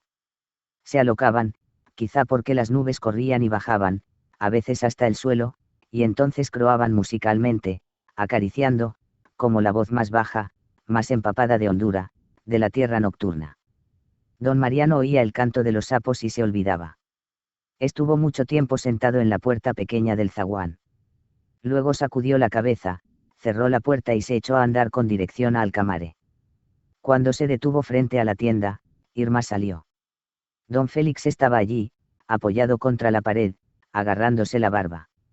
Lo vio intranquilo. «Yo me voy», dijo. «Voy a seguir al patrón. Cuando venga para acá regresaré a la casa grande». Una lámpara de querosene con el tubo muy limpio alumbraba bien el cuarto. No era una casa la de Irma, era solo tienda. Las tiendas no tienen zaguán ni patio grande, la única puerta es la de la tienda, y por allí no entran caballos. El jinete que visita una tienda deja el caballo parado en la calle, frente a la puerta. Un solo cuarto, un pequeño patio y una cocina en uno de los extremos del angosto corredor interior, forman toda la casa-tienda. Irma tenía macetas de pensamientos y geranios en el corredor y en el patio, una mata de madreselvas luchaba contra el frío y empezaba a trepar enzarcillándose sobre unas cuerdas lúcidas de cabuya que la joven había colgado desde el techo. Un arbolito de retama, cerca de la puerta de la cocina, lucía ya flores muy pequeñas.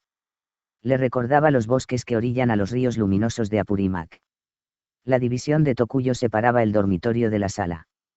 El pollo de adobes que servía de mueble en la sala había sido acolchonado por Irma con almohadas y pellejos de carnero. Una repisa alta servía de asiento a la lámpara. Todas las paredes estaban calcadas.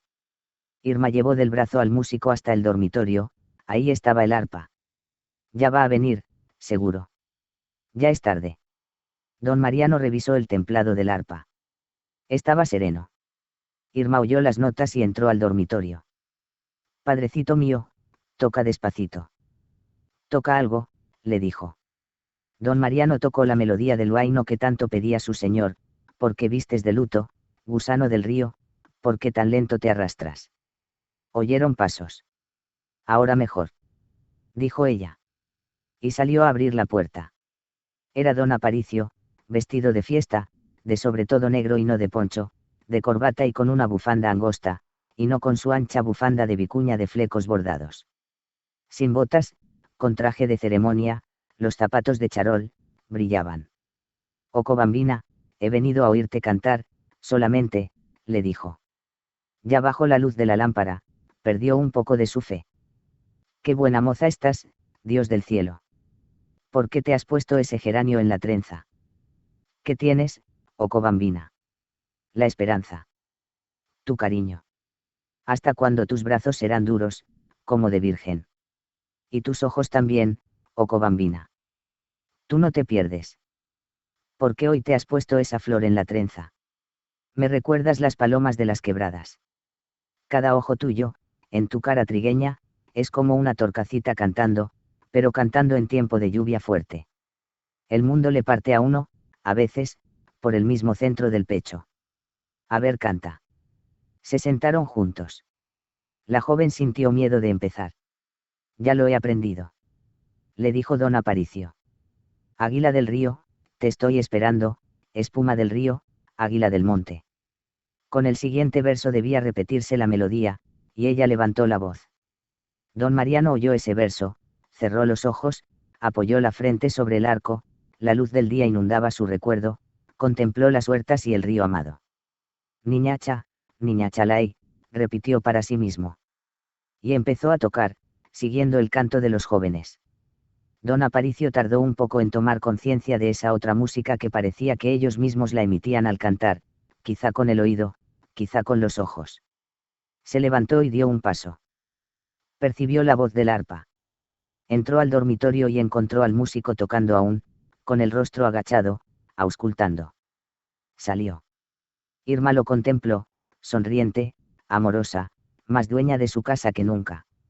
Don Aparicio hizo un movimiento falso. No tenía el fuete. Afuera, indio. Gritó. Irma quiso saltar, pero los ojos del hombre del hambre echaban fuego, como si todo él ardiera. Don Mariano salió cargando su arpa. Don Aparicio se la arrancó del cuerpo e hizo saltar las cuerdas y el arco. Con grandes pisotones destrozó el instrumento, lo aplanó. Abrió la puerta, y empujó al músico. Icanra. Le gritó en quechua. Se volvió a la joven, y le dijo, adiós, oh Cobambina. Adiós, adiós. Y salió. Don Mariano pasó corriendo las calles como un oso que va huyendo. La puerta del zaguán estaba sin cerrojo. Entró al patio, y dudó. No sabía a dónde ir. Don Félix estaría durmiendo o esperando en uno de los cuartos del segundo patio. No deseaba entrar a la monturera y mirar a su quillincho. Fue a la cuadra y volvió. Se sentó en el piso enladrillado del corredor, al pie de la escalera. En su confusión oía el canto de los sapos. Se levantó nuevamente y empezó a subir las gradas, ascendiendo de rodillas. Se puso de pie al llegar al entablado, y caminó con gran cuidado hasta la puerta del dormitorio de don Aparicio, se sentó allí, apoyándose en sus piernas, junto a la pared. El patrón no demoró mucho. Corrió el cerrojo de la puerta e hizo sonar los fierros. Félix salió rápido desde el segundo patio. No quiero nada. A dormir. Le ordenó don Aparicio. Estuvo paseándose un rato en el corredor de ladrillos del primer piso. Luego subió, miró al cielo nublado, apoyándose en la baranda, solo un instante. Y avanzó resueltamente hacia su dormitorio. Cuando iba a meter la llave en la chapa, el músico lo abrazó, le estrechó las rodillas, gimiendo, padrecito. Papacha. Don Aparicio lo rechazó empujándole la cabeza. Pero el músico siguió llamándolo, ceñido fuertemente a las rodillas del joven. Entonces él dio un paso violento. Arrastrando a Lupa, y lo alzó después, agarrándolo del cuello y de las piernas, corrió hacia la baranda y lo lanzó, al aire. No gritó al caer, ni un quejido oyó el patrón del Alhambra, solo el ruido del cuerpo al estrellarse sobre el empedrado del patio. Don Aparicio se lanzó de costado contra la puerta del dormitorio, y no la pudo abrir. Volvió a arrojarse contra ella, y cayó al piso. Entonces usó de la llave y entró. Prendió las dos velas del candelabro de cobre y se sentó sobre la alfombra, con la espalda a la pared. La luz de las velas danzaba, llameaba en ondas. Al amanecer entró Félix. No ha cerrado usted la puerta, patrón, no ha entrado a la cama. Las velas se han acabado. Y don Mariano está muerto sobre el empedrado. Usted lo ha matado, patrón. Félix. Llama al Barayoc de Alcamare. Que entre a mi dormitorio. Mariano ha caído de la baranda. Creo que quería matarme, él a mí. Félix. Llama al Barayoc. Que doblen las campanas de Alcamare. Yo estoy solo, mi cuerpo en el suelo. Que venga el Barayoc. Se puso de pie. En su rostro amarillo quemaban sus ojos, las cejas revueltas le daban sombra, le daban sombra. Félix bajó a la carrera. Doblaron las campanitas de Alcamare. En la luz del amanecer anunciaron una muerte, tañendo a gotas. Los indios del barrio se santiguaron. La voz cristalina y triste de las campanas se difundía lejos, los parásitos rojos, húmedos y endebles que crecían sobre las piedras altas del barrio, se agachaban con el viento helado del amanecer, se empapaban de la delgada y lúgubre música. Sobre las torres blanqueadas cantaban ya los pájaros. El Barayoc, alcalde de Alcamare, subió las gradas de la casa grande, llevaba su insignia y la iba apoyando en el piso al caminar. Se quitó la montera y entró al dormitorio del señor de Lambra.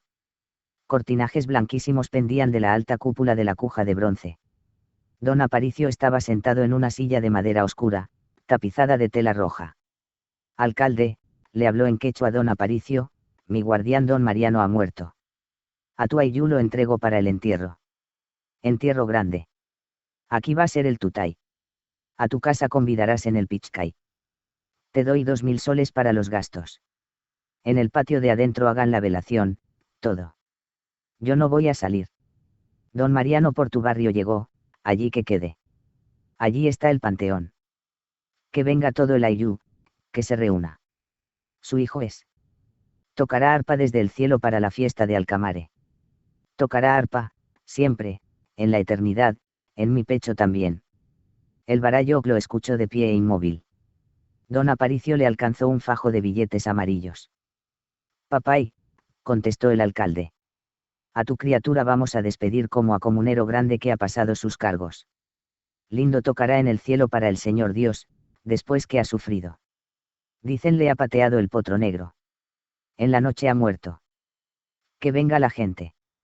El Barayoc salió rezando. Ave María Purísima. Félix se quedó en la puerta, la sombra que formaba su cuerpo caía sobre la alfombra, alcanzaba a don Aparicio, y él la veía. Un instante demoró en levantar el rostro, su mirada era firme, no se quebraría ni con el surumpi. El potro. ¿Por qué, lacayo? Preguntó. Don Mariano tiene sangre en la cabeza, le chorrea al cuello, a la cara. Una vez en la era de Tantar, el caballo huayco pateó al arreador de las bestias trilleras y le hizo una herida así. Lo mató de golpe. El potro negro es más que tú, Félix, lacayo. Le envidias. En Alcamare dirán ya que el halcón ha matado. Ya no podré entrar nunca más al pueblo, montado en el potro. Tú también ya no entrarás. 2 días, 3 días y en Lambra cada indio abrirá en su alma una sepultura para el halcón. Creerán que su olor es el olor de la muerte, que de sus ojos mira la muerte, que de su cola y de su crin del cuello se agarra la muerte. Su relincho que hacía temblar el aire de Lambra. ¿Qué dirán? Están doblando las campanas, lacayo. Pero el halcón resucitará. Está vivo. Como yo. Yo también estoy vivo. Dile al otro mayordomo que venga. Que esté parado junto a la puerta. Tú ya no vendrás. Despídete de los barrios y anda a Alhambra. Que mi madre no venga. Sí, lacayo. De una vez. Félix se fue caminando con pasos firmes. Por el zaguán abierto de par en par, el ayú de Alcamare entró a la casa. Los 3 Barayoc encabezaban a la multitud. Estaban vestidos de negro. Una cruz de plata llevaba en el pecho el alcalde mayor, la cruz pendía de una cadena de plata antigua, renegrida. El Cristo del crucifijo tenía un rostro difuso, en que la nariz era maciza. El alcalde iba entre el regidor y el campo. La mayor parte de los hombres y de las mujeres vestían de negro, los que no llevaban luto iban de color azul oscuro. Llenaron los 2 patios de la casa. Ocuparon la cocina y todas las habitaciones del segundo patio. En el corredor del patio de adentro, sobre una mesa, tendieron bayetas negras. Allí estiraron el cadáver. A una señal del cantor, todo el ayú rezó el yayaiku. Como una nube de moscardones corearon las solemnes palabras. Hasta el dormitorio del joven llegó el ondulante murmullo. El taxa mayordomo que estaba de pie, en la puerta del dormitorio, se quitó el sombrero, los cabellos apelmazados le ocultaban casi la frente, aguzó el oído, escuchó, y empezó a rezar en voz alta, en el tono exacto que el gran murmullo tenía. Don Aparicio se levantó, dio un paso hacia la puerta. La voz grave del mayordomo le perturbó, mucho más que el coro del ayú. Eran palabras claras sobre el fondo de ese canto rodeante de moscardones. Se volvió a sentar, y le pareció que se había doblado porque su corazón pesaba más que todo su cuerpo. Terminó el rezo y hubo un instante de silencio. Don Aparicio ya lo sabía. Las mujeres cantaban el ayaharaui. Cerró los ojos. Un grupo de mujeres se cubrieron un lado del rostro con sus rebozos y comenzaron a cantar. No pronunciaban palabras, solo sílabas, con la voz más aguda y penetrante de la creación. Los hombres mayores, junto al cadáver, masticaban lentamente hojas escogidas de coca, los otros hombres oían con el rostro firme, convertido en un dique. Las cantoras iban subiendo el tono y alargando las notas, arrastrándolas por el mundo. Las mujeres del ayú comenzaron a llorar, iban contagiándose y lloraban cada vez más desesperadamente. Se sentaron en el suelo. El taxa mayordomo se paseaba. Don Aparicio cerró sus oídos para el llanto de las mujeres, y prendió su corazón del jarauí. El canto le oprimía, pero lo sangraba a torrentes, elevaba su vida, lo llevaba a tocar la región de la muerte. Los altísimos eucaliptos que crecían cerca del Ambra, como una mancha en la ladera, parecían venir hacia él, marchando, envueltos en tierno y lúgubre halo. Se apagó el canto, y el joven sintió que mejor habría sido seguir viviendo en esa opresora onda. Pero el coro volvía de hora en hora como un péndulo que batía desde el centro del cielo. ¡Qué sol ni sol! Toda la luz era como aquella temblorosa y amarillenta que baña la tierra al final de los eclipses. El hombre de altura camina lleno de presentimiento bajo esa luz. En un féretro pesado, de madera de eucalipto, se llevaron el cadáver del músico. Don Aparicio vio a la comitiva escalar la colina en cuya cima está el panteón. La gente de los ayllus cubría el campo. El señor del Ambra permaneció en el balcón de la casa hasta que la multitud comenzó a ingresar en el panteón. Se decidió, de repente, y ordenó al mayordomo, ensilla el potro negro.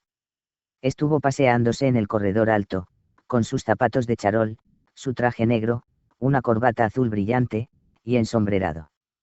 El mayordomo trajo el potro negro. Cuando alguien de a pie lo jalaba de la brida, el potro no corría, caminaba paso a paso, con el hocico en alto. Don Aparicio bajó las gradas sin apresurarse. Tomó al potro de las riendas, iba a montar, pero se detuvo. Las roncadoras. Ordenó. Se calzó él mismo las espuelas. Y montó. Ya el mayordomo había abierto el zaguán. Las calles estaban vacías, toda la gente de los barrios seguía al féretro. El potro fue al trote. De algunas ventanas las señoras y señoritas muy principales vieron pasar al joven. En el potro. Se preguntaron. ¿Y él está fúnebre?, exclamaron algunas. Pero en ese instante no pudieron hacer comentarios malignos.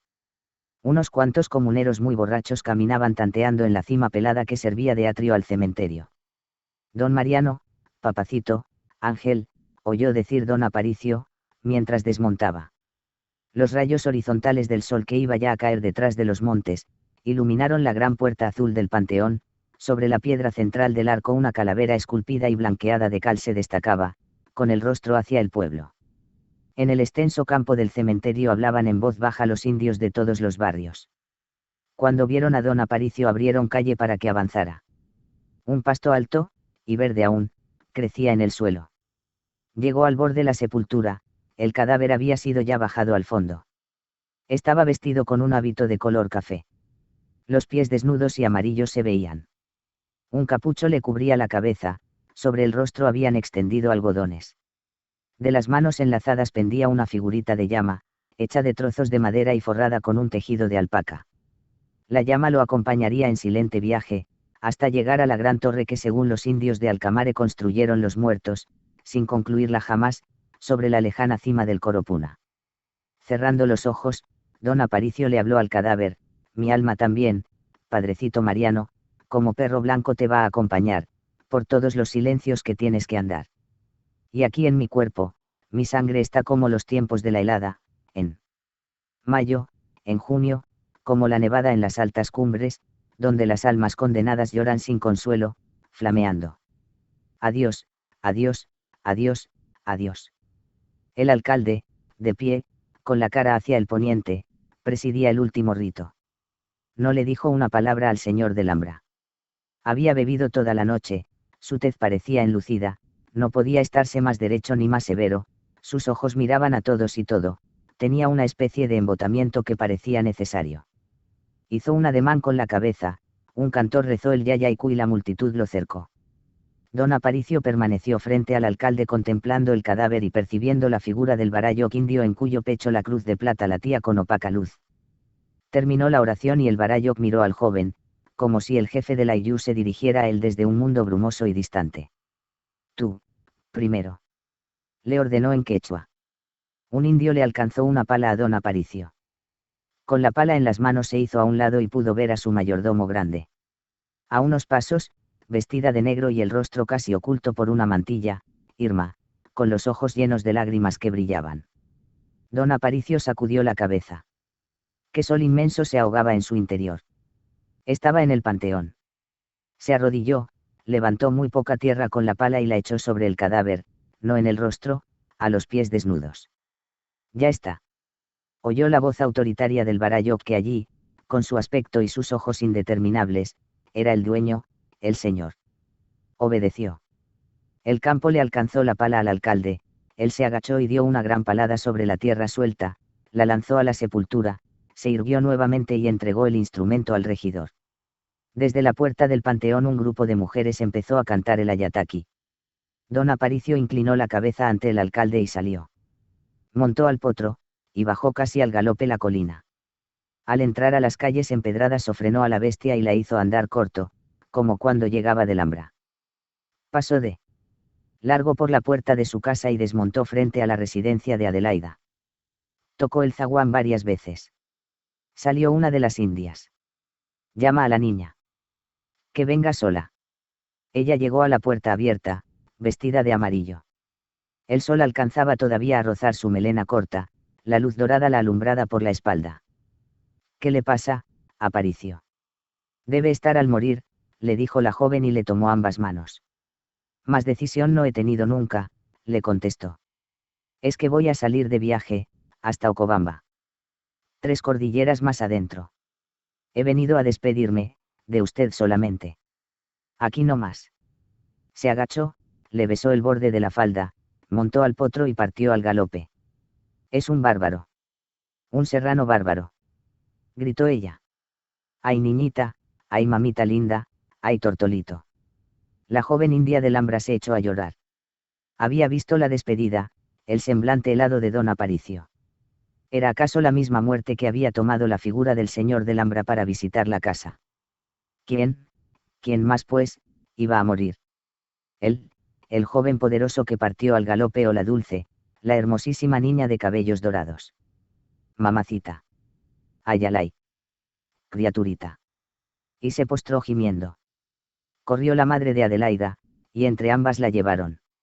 Don Aparicio había decidido esperar la noche, entrar a la casa de Irma, flagelarla y llevarla después al Alhambra. Me casaré con ella, temprano, al amanecer. Y la haré sufrir toda la vida. No saldrán ni a ver los árboles de Pisonay de la plaza, la alfombra roja que sus flores tienden. El Félix estará pensando en consolarla. Querrá arrodillarse a sus pies, y quizá tendrá la esperanza de poner su cabeza sobre las faldas de la Ocobambina. Creerá que ha de hacerlo pasar a la tienda. Pero el corazón que yo he cerrado no tiene otra llave, el corazón que yo he cerrado está como en una sepultura. Si como yo, en mi memoria he borrado, desde esta hora sus ojos azules, sus ojos azules.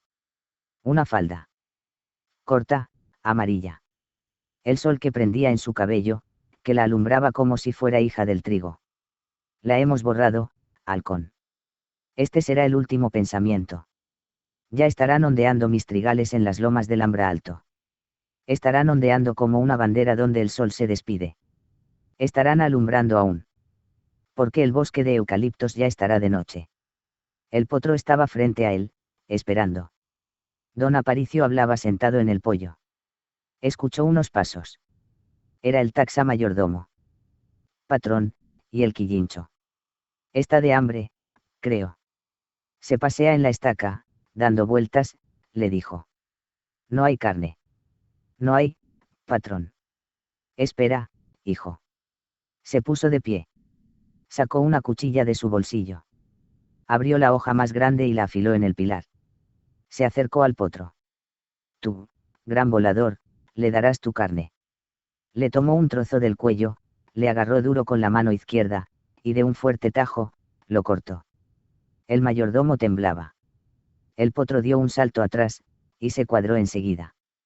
Don Aparicio se dirigió a la monturera. El Quillincho lo miró ansiosamente.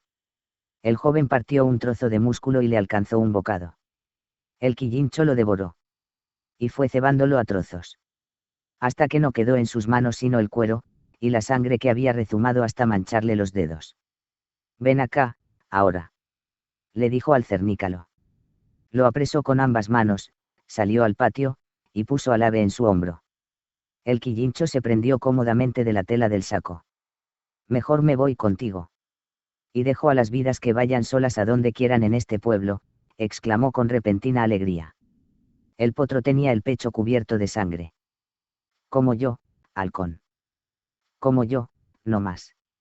Le dijo, y montó. El mayordomo abrió el zaguán. Estaba anocheciendo.